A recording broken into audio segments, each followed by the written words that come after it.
Mtu baki ndiye ambaye anakusaidia. Ndugu hawezi kusaidia. Ndugu atakupiga majungu na kuhakikisha wewe unadondoka, furaha yake kukuona wewe ufanikiwi. Kwa hiyo mtu baki siku zote ndo ambaye anakusaidia. Okay, bwana, tupo nyumbani kwa Isaac Zedoni kama unavyopaona hapa, ndipo nyumbani kwa Isaac Zedoni. Nimefika hadi kwenye mjengo wake. Mjengo wake ni mkali kulikweli. Kwa wale ambao mnakuwa mtazama na kuonesha view yake yote, basi hapa ndipo nyumbani kwa Isaac Zedoni. Naenda nigonge kidogo ili mumuone ye mwenyewe Superman ambaye yupo katika chama hiki cha Freemason. Naenda chap chap mwanangu, basi wewe hakikisha umesubscribe, kwa sababu bila kusubscribe utakosa vitu vingi. Utakosa vitu vingi. Hapa ndipo nyumbani kwa Mheshimiwa Isaac Zedoni. Kiongozi samani, tumekutoa, ulikuwa unaenda kwenye misa. Nilikuwa na wewe ibadani kama unavyoweza kujiona, nimeshaweza kujiandaa kwa ajili ya kuanza kufanya ibada. Kiufupi nilikuwa naenda ibadani. Ndio. Tunaweza tukapata labda mazungumzo kidogo na wewe tukajua kinagaubaga. Mazungumzo yanategemeana. Mazungumzo kuhusiana na nini? Maana na wahi ibadani hivi umegonga tu, nilikuwa nimeshatoka ndani nataka kuingia kwenye gari niweze kuwahi ibadani. Mazungumzo kuhusiana na nini? Mazungumzo ni madogo tu. Kwa hiyo kama tunaweza tukafanya utaniambia. Kuna mazungumzo kidogo tunataka tufanye. Sawa, nakuruhusu kijana. Bwana alikuwa anaenda kwenye misa, kwa hiyo nimemwahi tu kama hivyo. Ngoja basi tusogee ndani kidogo ukaone view ya ndani ilivyo, ambapo tutaenda kujua bwana, tunaenda tufanye naye mahojiano kidogo, japo kidogo tu kwa Isaac Zedoni. Tunaenda hadi ndani, kwa hiyo naomba uongozane na mimi hapa, ambapo tutaenda kujua vitu vingi nyumbani kuna nini. Basi kitu kama hicho tutaenda kukifanyia. Tunaenda kufanya naye mahojiano. Tumempata, alikuwa anaenda kwenye misa. Misa ilikuwa kama mnavyomwona amevaa mavazi ya chama, basi alikuwa anaelekea kwenye misa kama ifuatavyo. Basi tuongozane ndani tukafanye kidogo mazungumzo. Sawa. Basi bwana, naenda tukafanye mazungumzo na Isaac Zedoni. Superman kabisa, huko ndo ndani tunaingia tukaone vitu vingi mno. Bwana, tupo na Isaac Zedoni, PDG ambaye ana pesa nyingi. Ni unavyomwona ni lika ndogo na umri mdogo, lakini kijana ana pesa za kutosha, ambapo leo hii tutaenda kupiga naye story kuhusu chama cha Freemason, ambapo tumekuwa tukisikia kina vitu vingi, na hapa ni nyumbani kwake, ni tajiri haswa. Bwana Isaac Zedoni, habari ya saizi? Habari za saizi salama. Habari yako ndugu? Salama kabisa. Tumetoka mbali, tumekustopisha kwenye ibada yako. Tunajua tunakuchelewesha kwenye issue za kichama. Tunaomba tusamehe sana. Haina shida. Naona mmenivamia, lakini unajua utu ni kitu bora kuliko, wanasema penda hela sana ila usiziabudu. Ila pesa zisizidi utu. Kweli mmenikuta nilikuwa naenda kwenye ibada na nilikuwa nimeshaweza kujiandaa, ndio maana unaona tayari hata mavazi nimevalia ni mavazi ya ibadani.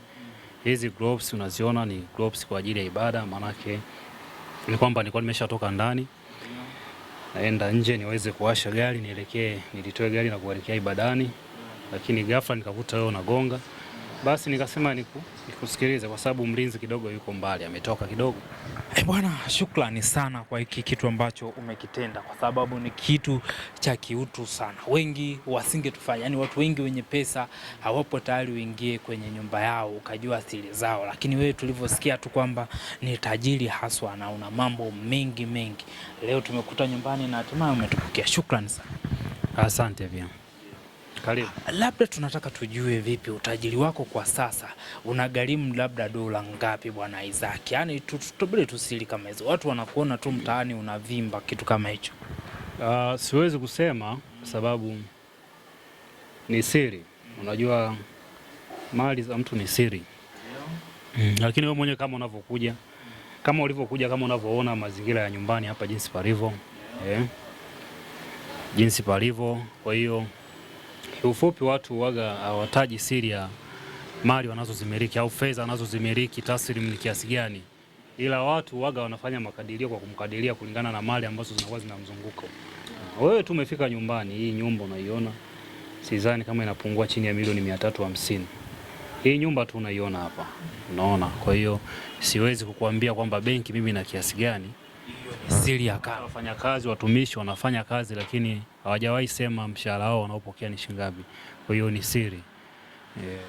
Ni vijana sasa hivi nimekuwa tishio bwana, naweza kusema ni kijana tishio kwa sababu ni vijana wadogo alafu wanamiliki pesa za kutosha. Yaani unaambiwa mpunga uliopo hapa ni wa hatari sana. Ni kijana mdogo, yaani kama mnavyoona pesa anamiliki chafu, matarajio ni mengi, lakini yupo kwenye chama. Je, labda watu wa majirani au marafiki unapokuwa unavaa nguo za chama muda wote tunaona uofi chochote, unapiga tu mavazi ya chama, wanakuchukuliaje?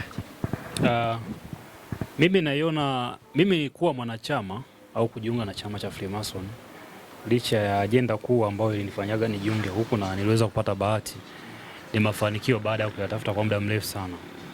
Kwa hiyo mimi sioni kama kuna shida, kwa sababu naichukulia kama dini kama zilivyo dini zingine, lakini hii dini ni dini ya mafanikio. Kwa hiyo inampa uhuru mtu ambaye amechoka, yani inampa chaguo mtu ambaye amechoka kuishi yale maisha ambayo anaishi kila siku, anataka kuwa na maisha mazuri zaidi. Kwa hiyo maamuzi kwenye chaguo huaga yanakuwa juu yake yeye. Je, abaki vile vile alivyo au weiza afanye maamuzi na kuja huku kwenye dini yetu sisi ambayo imetufanya leo hii si tuonekane watu mbele ya watu. Imetufanya leo hii wewe muda huu ugonge godi pale getini. Mimi kwa nizamu au tu nilionao, ingawa ile kazi ilikuwa ni ya mlinzi, lakini kwa sababu alikuwa ameshaweza kutoka, kwa hiyo ikaona si vema, itakuwa ni dharau mimi nikawasha gari na kuelekea ibadani bila kukusikiliza. Na ndio maana umeingia hapa, nimekukaribisha na unanifanyia interview. Kwa hiyo inategemeana na mtu maisha yake yeye anayataka yaweje, ni maamuzi. Kwa hiyo watu wasiogope, kama wako serious wanahitaji kubadilisha mfumo wa maisha yao, basi mimi nafikiri nitakutunuku sehemu ya mawasiliano, utaweza kuangalia ni namna gani wewe unawawasilishia ujumbe huu ambao wewe umekufanya leo kutoe nyumbani unifuate mimi hapa.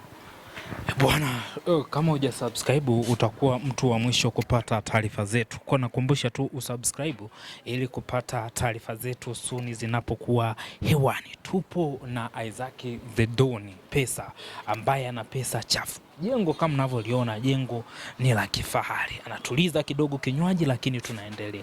Kwenye chama kuna kiongozi mkuu, labda alikuunganisha wewe moja kwa moja au wewe ulifanikiwa kujiunga vipi? Maana vijana wengi wamekuwa wakihangaika namna ya kujiunga kwenye chama, wanashindwa kupata mtu sahihi kwa ambaye ataweza kuwaunganisha kwenye chama. Je, wewe mtu huyo ulimpata wapi labda na ikawaje? Unajua, ukiwa na penye nia pana njia. Ukiwa unatafuta kufanikiwa, unaona, ukiwa unatafuta mafanikio, uweze kuyapata mafanikio ili uweze kufikia hatua ya ndoto ambazo unaziota kila siku, uweze kukata tamaa. Kwa hiyo kiufupi nimehangaika sana, lakini mwisho wa siku nikawa nimepata sehemu ya kile ambacho nilikuwa nakitafuta, sehemu ya ndoto ambazo nilikuwa naota. Basi nikawa nimempata mtu ambaye ni sahihi, ambaye aliweza kunishika mkono na kunifanya mimi leo hii, na mwaka huu unakwenda ni wa 7. Mwaka wa 7 tangia niweze kujiunga na kupata mafanikio haya ambayo yote unayaona. Unakuja kwa heshima na taadhima, unagonga hodi pale kwenye nyumba kama hiyo. Wewe mwenyewe nafikiri unatamani, lakini unashindwa. Ufanyaje? Unashindwa yani ufanye namna gani ili uweze kufikia level ya hiki ambacho nilichonacho kwa sababu umeniuliza awali hapo mpaka sasa unamiliki pesa kiasi gani, lakini siwezi kukuambia akaunti inasoma pesa kiasi gani mpaka sasa, ila naweza nikakwambia vitu ambavyo unavimiliki. Mfano, umekuja hapa niongee kile ambacho unakiona. Hii nyumba umeingia huko ndani unaiona, ni nyumba nafikiri kwa hesabu ya haraka sio chini ya milioni 350 nimeshaziweka hapa kwenye hii nyumba. Achana na magari, yale magari ambayo unayaona pale chini usiyaweke kwenye hesabu. Hayo usiyaweke kwenye hesabu. Mimi nazungumzia ardhi, nyumba. Kwa hiyo ni hivyo. Sasa hii ni moja tu kati ya nyumba zangu ambazo zingine wanaishi watu wa kupanga. Bwana, Ni kweli tunachokiona hapa ni hicho ambacho anakuambia bwana, hata mimi mwenyewe navishuhudia. Nitakuonesha vitu vyote mtazamaji, utaenda kujionea jinsi gani chama cha Freemason kimekuwa kama mwokozi kwa vijana maskini na wale ambao wanapigania ndoto zao kufikia malengo, ambao hawana ajira mpaka kesho, na wale ambao wamejiajiri wanataka kuongeza kipato chao kuwa kikubwa zaidi, ambapo kwenye mabiashara, kwenye uwekezaji, basi hawa ndio wamemwezesha huyu kijana ambaye alikuwa katika hustling zake za muda mrefu na mwisho wa siku. Kwa hiyo umesema wewe ukawa member, ulijoin tu, huelewi ulijoin vipi? Mimi nilishikwa mkono. Unajua mafanikio unaiga kwa mtu aliyefanikiwa. Kwa hiyo mimi nilishikwa mkono na mtu aliyefanikiwa na kunitombolea siri ya mafanikio yake, na maana nilikuwa karibu naye. Nilikuwa karibu naye kimawasiliano hasa zaidi, kwa sababu karibu ulianza kwenye nyanja ya mawasiliano, hatimaye tukawa karibu. Hatimaye nikaweza kupata siri, lakini siri yake nilianza kuipata baada ya kuwa na mawasiliano naye. Ndio, mawasiliano naye. Kwa hiyo mawasiliano ni muhimu kwa kitu chochote kile. Kwa hiyo mfano wa mafanikio unaweza kuiga kwa mtu aliyefanikiwa, si kwa mtu ambaye amefanikiwa. Mtu mwingine anasema amefanikiwa lakini hana mafanikio, hata gari za kutembelea hana, kiwanja chenye hana. Hivi huyo mtu anaweza kukushauri alafu kuhusu mafanikio kamsikiliza kweli ukafanikiwa? Uweze kufanikiwa. Kwa hiyo lazima uweze kuiga mfano zaidi kwa mtu aliyefanikiwa. Muulize, mbane, mbembeleze, bwana mimi nataka niwe mfano kama wewe ulivyofanikiwa na mimi ndivyo ambavyo nataka nifanikiwe. Ndivyo ilivyo. Kwa hiyo mafanikio tunayapata kwa watu waliofanikiwa kwa kuwa wanyenyekevu, ili waweze kutumegea au kutupatia siri ya mafanikio yao. Kwa hiyo mimi siwezi kusema kwamba naweza kumsaidia mtu fulani wakati mimi sina mafanikio, ni uongo. Kwa hiyo lazima niweze kukupa siri ya mafanikio yangu. Popote ulipo, kama unaweza kawa unahitaji mafanikio, basi mimi nitakushika mkono, lakini unyenyekevu, utulivu, heshima, nidhamu.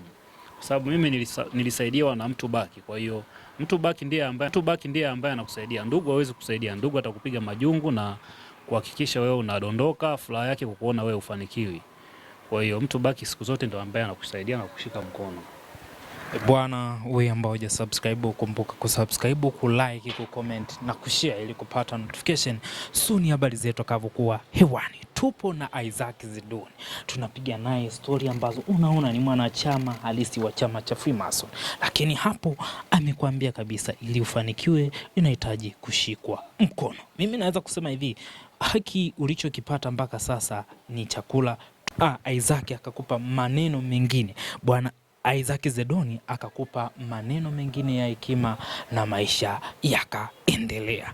Kama unavyomwona ametulia, jengo ni kubwa, naweza nikazumu ukaona huku kote, hii yote ni maya yake, lakini nitaonesha vizuri baadaye mtazamaji, nitaonesha vizuri. Ngoja nimalizane naye interview kwa mara mwisho. Nataka kile kitu cha mwisho kabisa cha kuambia watazamaji ambao anatamani leo hii afikie malengo kama yako, afikie ule utajiri ambao ulionao wewe. Je, afanye nini? Asubutu vipi? Mimi nachoweza kusema, kuna wengine wao wanakata tamaa kwa sababu wao wanatapeliwa sana, lakini siku zote ukiwa unatembea ukaanguka, huwezi kubaki pale pale ulipoanguka. Lazima utanyanyuka ili uendelee na safari, kwa sababu unakoelekea hujafika. Kwa hiyo mimi nachoweza kusema kwamba wasikate tamaa. Kuna wengi unakuta wametapeliwa, lakini ndoto zao za mafanikio ambao wanayawaza kila siku na kutaka kuyafikia hazijatimia. Kwa hiyo kutapeliwa kusiwe ni tija ya kutotafuta au kutofikia hatima ya malengo yao na ndoto zao, kumiliki magari, kumiliki nyumba kama ambazo mimi hizi naishi, kusiwe sababu. Kwa hiyo wasikate tamaa kiufupi, na kwa kuwasaidia tu mimi nitakuachia mawasiliano. Kwa hiyo kama kuna mtu atakuwa anahitaji kuweza kuniuliza, kushikwa mkono, kwa kama roho yangu itakuwa inanituma kumshika mkono, basi mimi nitamshika mkono, nitafunguka. Kwa hiyo ni hivyo. Bwana, hayo ndiyo maneno ya hekima kabisa, kwamba wewe mwenye malengo atakuachia namba hapo pale utakapomhitaji bosi, basi ushikwe mkono kwa nia, yani kwa wale ambao wote wanania, bwana Isaac Zidoni yupo tayari, atakuunganisha, utapata kile unachokistahili, utashikwa mkono ipasavyo na malengo utayapata. Bwana, naweza nikasema tukuwaishe kwenye ibada usije ukachelewa ukapata adhabu. Nashukuru sana, lakini pili, mimi ninachoweza kusema, mafanikio hayawezi kukufuata pale ulipo, ni lazima uyafate. Kwa hiyo ni lazima uyafate na uonyeshe serious. Kwa hiyo mimi mwenyewe nitakapoona mtu yuko serious ndiye ambaye naweza nikaonyesha nia pia ya kumsaidia nikiwa serious, lakini nikishabaini hauko serious, sidhani kama nitapoteza muda wangu, kwa sababu na mambo mengi kama unavyoona umenikuta natoka naelekea ibadani. Kwa hiyo basi sawa, ni hayo, yasiwe mengi. Bwana, unaambiwa usiliazi wako ndio utakaosababisha upate mafanikio kwa Bwana Isaac Zedoni. Mimi naweza kusema tutaonesha view kabla hajatoka, atatuonesha ili eneo lote, ataonesha na fimbo yake yeye, kwa sababu ndio mwanachama halisi na hapa ndipo alipo. Kwa hiyo tunakomba bosi, usimame kidogo utuoneshe baadhi ya mazingira yalivyo, tuoneshe kidogo angalau bwana. Na mimi huku nakuibia hizi sehemu, naona hizo ni ndinga ambazo zipo, na hapo ndipo kwa bwana Isaac Zedoni PDG. Pesa ambazo ipo hapa unaambiwa ni pesa na mali chafu, lakini magari kama mnavyoyaona yako hapa kutosha. Basi ni wewe tu kuwa tayari kwa bwana Isaac. Huyu hapa ndiyo mwenye fedha za kutosha bwana. Asante sana.